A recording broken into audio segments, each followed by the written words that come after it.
یہ تو حرام ہے مہوش حیات کی ایسا لباس پہنے تصویر سامنے آ گئی کہ انٹرنیٹ پر آگ لگ گئی۔ مزید تفصیل میں آگے جانے سے پہلے چینل کو سبسکرائب کر۔ کراچی مہوش حیات پاکستانی فلم انڈسٹری کی چند گنی چنی ہیروئن میں سے ایک ہے جن کی فے در فے متعدد فلمیں سپر ہٹ ہو چکی ہے، تاہم اب وہ اپنے ایک نیم غریاں فوٹو شوٹ کی وجہ سے زیر عتاب آ گئی ہے۔ ویب سائٹ پڑلو کے مطابق اس فوٹو شوٹ میں مہوش حیات نے مغربی طرز کا لباس پہن رکھا ہوتا ہے جس میں ان کی ٹانگیں مکمل طور پر برہنہ ہوتی ہے اور انہوں نے ہاتھ میں سگنل بھی پکڑ رکھا ہوتا ہے۔ جون ہی یہ تصاویر مہوش حیات نے اپنے انسٹاگرام کا اکاؤنٹ پر پوسٹ کیے، ایک طوفان برپا ہو گیا اور صارفین نے اس لباس کو حرام قرار دینا شروع کر دیا۔ مہوش حیات کی ان تصاویر پر کمنٹس میں ایک شخص نے لکھا کہ دن بدن ٹانگیں اوپر ہو رہی ہے۔ ایک اور صارف نے فکرہ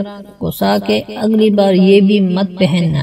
اور شخص نے لکھا کہ اب اس کی کمی رہ گئی تھی۔ یہ امر قابل ذکر ہے کہ سگریٹ نوشی کی ویڈیوز اور تصاویر کی وجہ سے ماہرہ خان اور سما قمر اس سے قبل لوگوں کی شدید تنقید کا نشانہ بن چکی ہے اور اب مہوش حیات بھی اس فہرست میں شامل ہو گئی ہے۔